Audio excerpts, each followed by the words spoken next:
ফেনী, নোয়াখালী এইসব অঞ্চলে খোলাজা পিঠা খুবই পরিচিত একটা পিঠা। আর এই পিঠার সাথে গরুর নলা রান্না করা, মানে এই দুইটার কম্বিনেশনটা সবাই খুবই পছন্দ করে।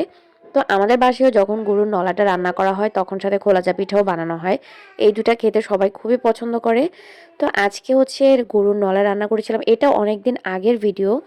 তো গরুর নলার সাথে খোলাজা পিঠাও বানিয়েছিলাম।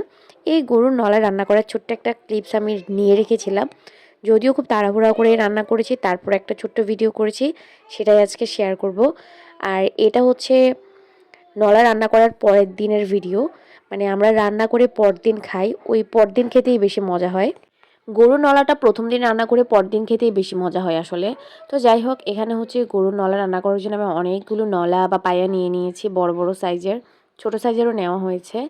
তো এগুলা রান্না করলে আসলে এমনিতেই ছোট সাইজের হয়ে যায়, মানে খুলে যায়, খুলে খুলে যায়, ওই ছোট ছোট সাইজগুলো খেতেই বেশি মজা হয়। এখানে আমি বেশ খানিকটা পেঁয়াজের পেস্ট দিয়ে দিচ্ছি, প্রায় 1 বাটি। কয়টা নিয়েছে আসলে এখন আর মনে নেই।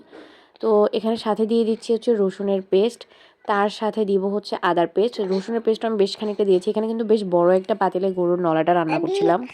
বেশ খানিকটা রসুনের পেস্ট দেওয়ার পর দিয়ে দিচ্ছি হচ্ছে আদা। আদাটা ডিপ ফ্রিজে ছিল, তো আমি বরফ গলার আগে নিয়ে নিয়েছি। এখানে আমি দিয়ে দিয়েছি গোটা গরম মশলা, তেজপাতা, তারপর হচ্ছে এলাচ, দারচিনি।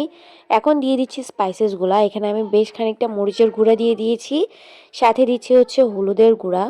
আমরা কিন্তু নর্মালি গরুর মাংস যেভাবে রান্না করি পায়াটাও ওইভাবে রান্না করি, মশলাটা মাখিয়ে। এভাবে খেতেই বেশি মজা হয় আসলে। হলুদের গুঁড়ো দেওয়ার পর এখন দিয়ে দিচ্ছি হচ্ছে গরম মশলা গুঁড়া। এখানে বাদ বাকি সব মশলার গুঁড়াই আছে, সব মশলা একসাথে আমরা গুঁড়ো করি। তো সব গুঁড়া দেওয়ার পর সাথে দিয়ে দিব হচ্ছে লবণ পরিমাণ মতো, টেস্ট করে পরে যদি দরকার হয় দিব। পায়ের মধ্যে আসলে লবণের পরিমাণটা একটু কম দিলেই ভালো, কারণ এটা যখন ঘন হয়ে যায় তখন লবণটা এমনিতেই অনেক বেড়ে যায়। তো দিয়ে দিচ্ছি সরিষার তেল। সরিষার তেল দিলে একদম আলাদা একটা ফ্লেভার পাওয়া যায়। আর তেলের পরিমাণটা খুব বেশি কিন্তু দিতে হয় না, কারণ পায়ার চর্বি যেগুলো আছে তা থেকে কিন্তু এমনিতে অনেক পরিমাণে তেল বের হয়ে যায়। এখন খুব ভালোভাবে আমি মাখিয়ে নিচ্ছি মশলা, তেল সব কিছু পায়ের সাথে। একদম বড় একটা পাতিল, যদিও পাতিলটা আসলে আমি সেভাবে দূর থেকে ভিডিও করিনি। এখানে অনেকগুলা গরুর পায়া আছে। এখন দিয়ে দিচ্ছি একদম 1 পাতিল পানি। পানিটা দিয়ে এখন চুলায় বসিয়ে দিব। আর এটা প্রায় 3 থেকে 4 ঘন্টা টানা রান্না করা হয়েছে। 3-4 ঘন্টা পরে এটা খুব ভালোভাবে রান্না হয়। আর তারপর সেদ্ধ হওয়ার পরে হচ্ছে রেখে দিই এভাবে। এই যে চর্বিগুলো উপর থেকে মানে তেল ছেড়ে উপরে ভেসে উঠে গেছে।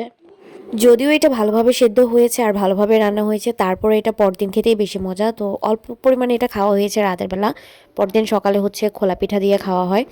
এটার কালারটা আসলে এখন যেমন ছিল, সকালবেলা এটার কালারটা আরও ডার্ক হয়ে যায় আর দেখতে যে এত বেশি লোভনীয় হয়, আমার কাছে তো খুবই ভালো লাগে। ছোটবেলা থেকে গরুর নলা আর নলার যে ঝোলটা সেটা আমার খুবই পছন্দের।